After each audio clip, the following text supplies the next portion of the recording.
Hello दोस्तों, नमस्कार। एक बार फिर से स्वागत है आपके अपने यूट्यूब चैनल टारगेट विथ विनय में। दोस्तों, यहाँ पर हम डेली आपको करंट अफेयर पढ़ाएंगे और ये क्लासेस आज से रोज़ाना रहेंगी। तो चलिए देख लेते हैं आज की सुर्खियाँ। ठीक है, आज की सुर्खियाँ देख लेते हैं 31 अक्टूबर 2023 की। केरल के सभी ज़िलों में हॉल मार्किंग केंद्र खोलने वाला पहला राज्य बन गया है। तो केरल क्या है, अपने सभी ज़िलों में हॉल मार्किंग केंद्र खोलने वाला पहला राज्य बन गया है। ठीक है, और ये सुर्खियों में क्यों रही हैं तो इसको भी जान लेते हैं। इडुक्की में हॉल मार्किंग केंद्र के उद्घाटन के साथ केरल भारत का पहला राज्य बन गया है जिसके सभी ज़िलों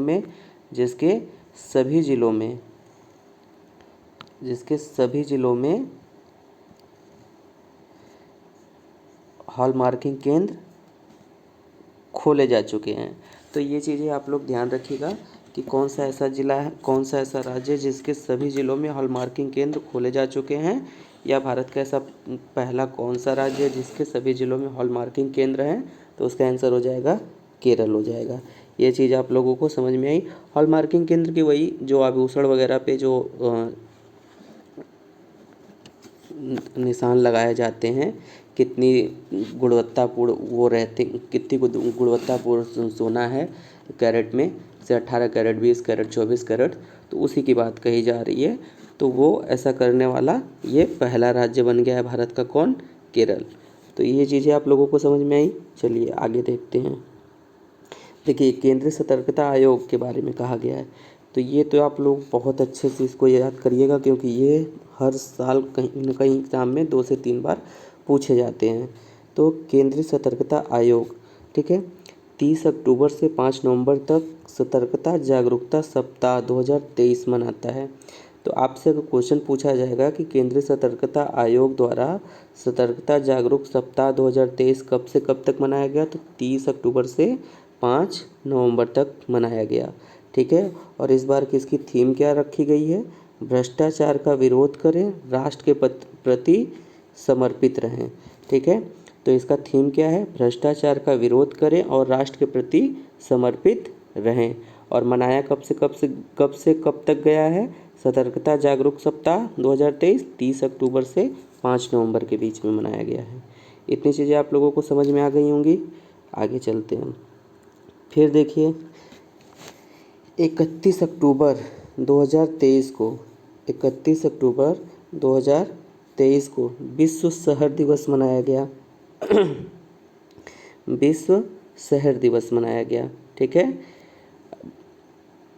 ये चीज़ आप लोग याद रखिए। और इसको पहली बार कब मनाया गया था? पहली बार 2014 में मनाया गया था। तो आपसे पूछेगा विश्व शहर दिवस कब मनाया जाता है, तो 31 अक्टूबर को मनाया जाता है।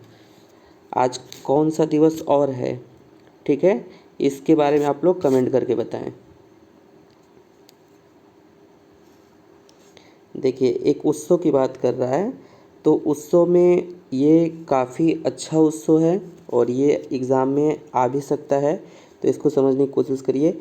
वार्षिक उत्सव मेरा हौचोंगबा इम्फाल। ठीक है, मेरा हौचोंगबा इम्फाल। ठीक है, ये एक वार्षिक उत्सव है। कहाँ मनाया गया है? मणिपुर में मनाया गया है।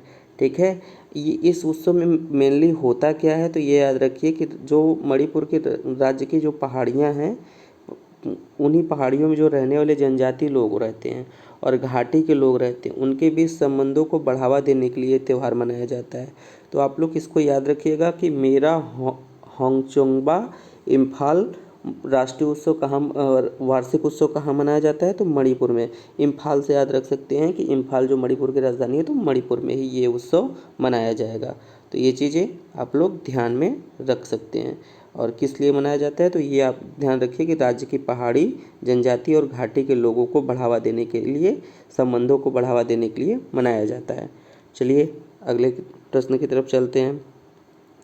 भारत ने नौसेना के लिए, ठीक है, भारत ने नौसेना के लिए 26 राफेल एम लड़ाकू विमान खरीदने के लिए फ्रांस को अनुरोध पत्र दिया है। तो तो याद रखिएगा, आपसे क्वेश्चन पूछ सकता है कि 26 किस देश से राफेल खरीदने के लिए भारत सरकार ने अनुरोध पत्र दिया है, तो फ्रांस से।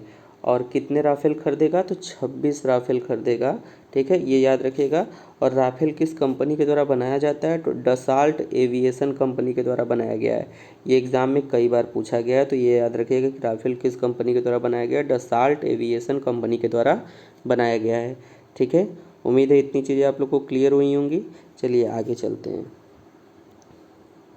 देखिए, अलीगढ़ मुस्लिम यूनिवर्सिटी, ठीक है, अपना सैटेलाइट लॉन्च करेगा जिसका नाम SSAMU सेट है, ठीक है। तो ये याद रखिए कि अलीगढ़ मुस्लिम यूनिवर्सिटी ऐसा करने वाला पहला यूनिवर्सिटी बनने जा रहा है जो अपना खुद का सैटेलाइट लॉन्च करेगा।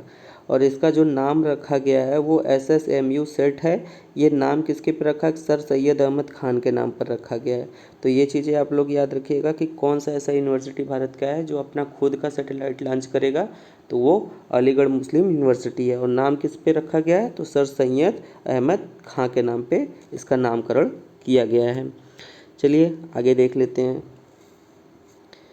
बांग्लादेश 1971 युद्ध के भारतीय नायकों के सम्मान में स्मारक का निर्माण कर रहा है, ठीक है। ये स्मारक का निर्माण 2021 से चल रहा है, ठीक है, जिसका उद्घाटन 2021 में, जिसका न्यू जो रखा गया था मार्च 2021 में PM मोदी तथा बांग्लादेश की PM शेख हसीना, ठीक है, बांग्लादेश की PM शेख हसीना ने रखी थी। इस चीज़ को आप लोग ध्यान रखिएगा, ठीक है। अब देखिए, ये जो स्मारक बन रहा है कहाँ बन रहा है, तो आशुगंज में बन रहा है। कहाँ बन रहा है, आशुगंज बांग्लादेश में बन रहा है, ठीक है। ये 1971 में जो भारतीय जो मुक्ति युद्ध हुआ था बांग्लादेश का पाकिस्तान के साथ, उसमें जो भारतीय शहीद हुए थे उन्हीं की याद में ये चीज़ बनाई जा रही है। तो ये बहुत इम्पोर्टेंट न्यूज़ है, तो इसको बहुत अच्छे से आप लोग याद रख सकते हैं, ठीक है। आगे चलते हैं अगले प्रश्न की तरफ। PM मोदी और शेख हसीना, ठीक है, PM मोदी और शेख हसीना कहाँ के PM है, बांग्लादेश की, ठीक है। 1 नवंबर 2023 को अगरतला अखौरा सीमा पार रेल परियोजना का उद्घाटन करेंगे। तो आपसे सीधे पूछ सकता है कि अखौरा अगरतला रेलवे लाइन किन दो देशों के बीच बन रहा है, तो भारत और बांग्लादेश के बीच बन रहा है। वो 5 किलोमीटर लमसम भारत में है और 10 किलोमीटर बांग्लादेश में। टोटल लंबाई बोल सकते हैं तो 15 किलोमीटर के आसपास है, ठीक है। इससे देखिए इसका उद्देश्य क्या है कि पहले जो मतलब इसमें दूरी कम करना और समय की बचत करने के लिए ऐसा किया जा रहा है, ठीक है। अगला देख लेते हैं कि असम के जो पूर्व मंत्री हैं, ठीक है, शरद बरकत तकी का निधन हो गया है, ठीक है। ये इम्पॉर्टेंट इसलिए है कि ये शिक्षा मंत्री भी रहे हैं 2011 से 2016 के बीच में। तो ये चीज़ आप लोग याद रखिएगा कि असम के पूर्व मंत्री शरद बरकतकी का निधन हो गया है, ठीक है। ये चीज़ आप लोग ध्यान रखेंगे। फिर अगला एक प्रश्न और है निधन से कि जलवायु परिवर्तन के विशेषज्ञ प्रोफेसर सलीमुल हक का निधन हो गया, जो 71 वर्ष की आयु में हुआ है। तो आपसे पूछ सकता है कि कौन से ऐसे जलवायु परिवर्तन विशेषज्ञ प्रोफेसर हैं जिनकी अभी हाल ही में मृत्यु हुई है, तो सलीमुल हक का निधन हुआ है, ठीक है। ये चीज़ आप लोग ध्यान रख सकते हैं। अगला प्रश्न बहुत ही इम्पोर्टेंट है, आप लोग इस प्रश्न को अच्छे से समझने की कोशिश करिएगा। इससे क्वेश्चन बनने के चांसेस बहुत ज़्यादा हैं, ठीक है। इस प्रश्न को अच्छे से समझने की कोशिश करिए। देखिए पूछा क्या है कि PM मोदी के द्वारा, ठीक है, PM मोदी के द्वारा MP के चित्रकूट में के तुलसी पीठ में 3 पुस्तकों का विमोचन किया गया है। तो पूछेगा कि MP के चित्रकूट में PM मोदी के द्वारा कितनी पुस्तकों का विमोचन किया गया, 3 पुस्तकों का। या पूछ लेगा MP के चित्रकूट में तुलसी पीठ में किसके द्वारा 3 पुस्तकों का विमोचन किया गया, तो PM मोदी के द्वारा। या फिर पूछ सकता है कि जो वहाँ विमोचन किया गया था उसमें कौन कौन सी पुस्तकें शामिल थीं, ठीक है। तो देखिए तीनों पुस्तक का नाम बता दे रहे हैं। अष्टाध्यायी भाष्य को विमोचन किया है PM मोदी ने, रामानंदाचार्य चरित्रम का विमोचन किया है और भगवान श्री कृष्ण की राष्ट्रलीला, ठीक है, राष्ट्रलीला है, ये चीज़ आप लोग ध्यान रखेंगे कि राष्ट्रलीला का विमोचन किया है। और इन तीनों ही पुस्तक का लेखक कौन है? जगत गुरु रामभद्राचार्य। जगत गुरु रामभद्राचार्य इन तीनों पुस्तकों के लेखक हैं। तो इन तीनों पुस्तकों के लेखक कौन है? जगत गुरु रामभद्राचार्य, ठीक है, जगत गुरु रामभद्राचार्य इन तीनों पुस्तकों के लेखक हैं, ठीक है। इतनी चीज़ें आप लोगों को उम्मीद है क्लियर हो गई होंगी, ठीक है। बाकी आप लोगों को अगले वीडियो में और ढेर सारी जानकारियाँ दी जाएंगी। और इस प्रकार के वीडियो प्राप्त करने के लिए आप चैनल को लाइक और सब्सक्राइब कर लें और बेल आइकन को दबा लें ताकि ऐसे वीडियो को नोटिफिकेशन आपके पास तुरंत पहुंच सके। धन्यवाद।